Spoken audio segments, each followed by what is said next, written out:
On est à nouveau vendredi, c'est donc un nouvel épisode de Cordialement Best Regards et cette semaine j'ai décidé de ne me concentrer que sur 2 recommandations. J'en avais un petit peu plus mais je veux absolument essayer de vous convaincre de découvrir ces 2 choses-là. Ces 2 histoires que j'ai fait rentrer dans ma vie à reculons, j'avais vraiment pas du tout envie de découvrir la première, même si beaucoup de gens l'ont recommandée, et la deuxième, je pense que je l'aurais même pas vue si on me l'avait pas recommandée. Et je sais que je me répète et je pense que je le dirai à chaque fois parce que c'est l'une des choses qui m'anime, c'est l'importance de prendre le temps de recommander les histoires qui vous animent, parce qu'à force d'entendre ces recommandations, j'ai fini par céder et j'en suis tellement heureuse. On commence avec le podcast d'investigation Ou peut-être une nuit, qui a été produit par Louis Média dans le cadre de leur série Injustice et qui porte sur l'inceste. Voilà, en gros, là j'ai tout dit pour que vous n'ayez pas envie de l'écouter. Enfin en tout cas, moi quand j'ai su que ça parlait d'inceste, je me suis dit oui mais non en fait, ça va. Le monde est déjà assez fucked up actuellement, je vais pas tendre le bâton pour me faire battre et me taper des crises d'anxiété en écoutant les trucs sur l'inceste. Et grâce à des comptes tels Préparez-vous pour la bagarre et Margot Brugvin qui l'ont recommandé plusieurs fois, il y a plein de comptes qui l'ont recommandé, mais elles deux ont particulièrement pris le temps de le faire régulièrement.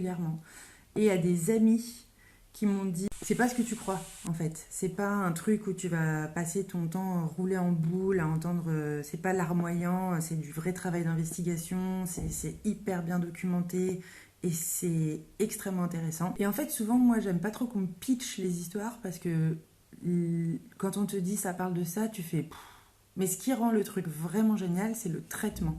Et là, le traitement de Ou peut-être une nuit est absolument incroyable. Je suis bluffée par la qualité du travail de l'équipe de Louis Média. Et le journalisme d'investigation, c'est quelque chose qui, pour moi, est rené de ses cendres il y a quelques années, grâce à des grands papiers comme MeToo, etc. Et en fait, je pense que c'est de cet acabit ce qu'ils ont produit et ça doit être partagé, ça doit être diffusé massivement et c'est vraiment l'outil parfait pour changer les choses radicalement. Et ce que je trouve triplement puissant, c'est que je pense qu'il n'y avait pas d'autre moyen de traiter ce sujet avec cette profondeur-là qu'en le faisant en audio.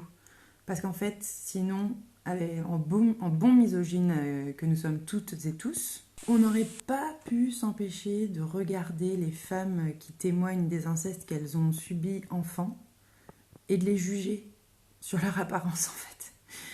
Et en audio, tu peux pas faire ça. Et pour remettre une petite couche de love sur le travail de Louis Média sur ce podcast, il y a 6 épisodes et le 6e épisode, il est d'une puissance, c'est hallucinant. Mais les agresseurs adultes, il y a différents cas de figure, mais il y a des beaux-pères ou des pères ou des oncles qui ont une activité sexuelle avec leur femme ou leur maîtresse ou disons avec une partenaire sexuelle de leur âge, une adulte, ou plusieurs même, mais c'est pas fromage au dessert en fait. Il faut qu'ils couchent quoi, il faut qu'ils aient des, voilà, et donc avec les enfants de la famille. L'inceste, c'est souvent des viols d'aubaine en fait. L'occasion fait le larron, voilà. La deuxième histoire que je vous recommande, c'est un livre que je suis en train de lire actuellement. J'en suis à peu près à un peu plus de la moitié. Ça s'appelle Le complexe de la sorcière de Isabelle Sorrenté. Il est sorti en janvier et ce livre me bouscule de ouf. Hier soir, j'ai essayé d'expliquer à une amie pourquoi ce livre me bousculait et pourquoi il était incroyable. Et je n'arrivais pas à trouver les mots. Et j'ai fini par lui dire, je vais te l'offrir en fait, ça sera plus simple. Mais là, aujourd'hui, je vais essayer. Alors, je vais déjà commencer par la façon rationnelle dans laquelle ce livre est entré dans ma vie, c'est-à-dire que j'ai écouté l'épisode de Gang of Witches qui reçoit Isabelle Sorrenté. Je vous recommande le podcast et je vous recommande cet épisode. Et en écoutant Isabelle Sorrenté, je me suis dit, ouais, ça a l'air trop intéressant.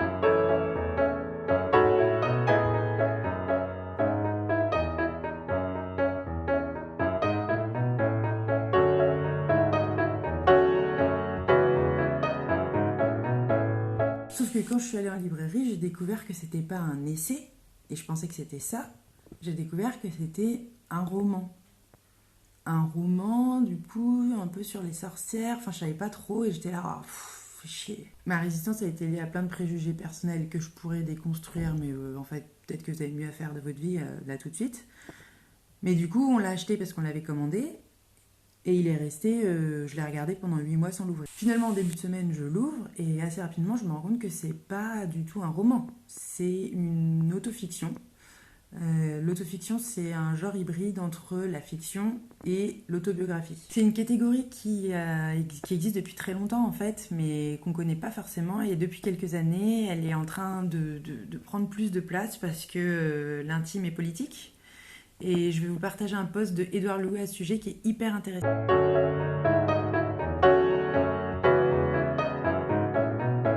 Et là, c'est le moment où je vais essayer de mettre en mots ce que j'ai pas su mettre en mots hier, ni même depuis une semaine, ce que je ressens au fond de moi quand je lis ce livre et qui fait que je trouve que ce livre est fou. Et le fait qu'il ait été publié me met en joie en fait. Mon intuition, c'est qu'il y a 2 réactions possibles pour vous avec ce qui suit. Soit vous allez écouter et ça va faire... et vous allez vous dire la meuf est méga perchée, il faut qu'elle arrête. Soit vous allez réussir à entendre entre les mots de ce que je dis, les mots que je n'arrive pas à dire parce qu'on n'a pas encore le vocabulaire.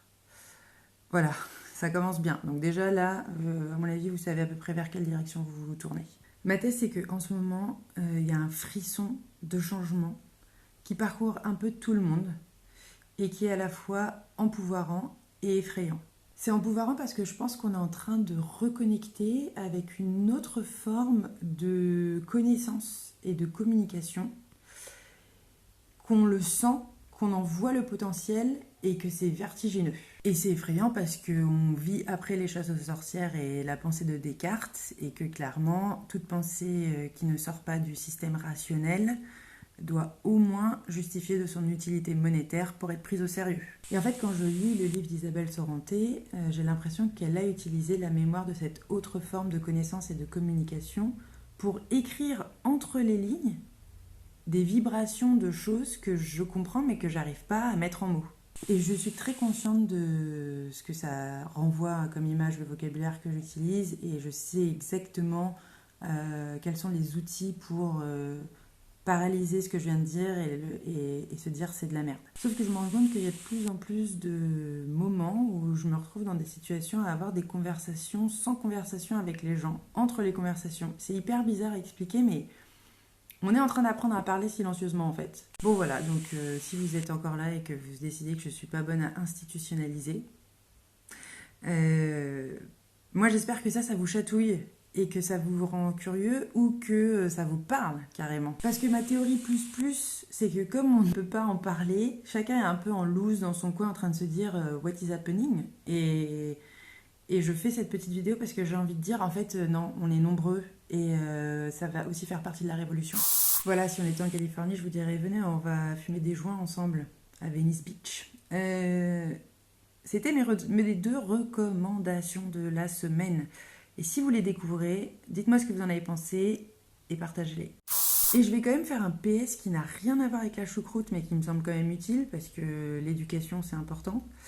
Si vous avez travaillé ces dernières années, vous avez cumulé de l'argent sur un compte qui s'appelle Mon Compte Formation, qui est un site d'État, et que vous pouvez aller consulter pour savoir combien d'argent vous avez. Et cet argent, vous pouvez l'utiliser pour faire une formation dans le domaine que vous souhaitez. Je vous raconte ça parce qu'au 1er janvier 2021, une partie de l'argent que vous avez sur votre compte va disparaître. Donc vous allez le perdre alors que vous pourriez l'utiliser pour faire notamment des formations en ligne pendant le confinement, par exemple, ou autre. Tout ce que vous avez à faire, c'est réussir à vous connecter et immédiatement, ils vous disent combien d'argent vous avez.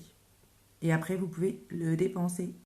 Voilà, cette fois c'est fini. Je vous retrouve vendredi prochain en story pour le nouvel épisode. Le mercredi sur IGTV, je mets l'épisode en replay. Et si ça vous plaît, n'hésitez pas à le partager parce que ça motive de ouf et ça fait du bien et surtout ça fait une différence.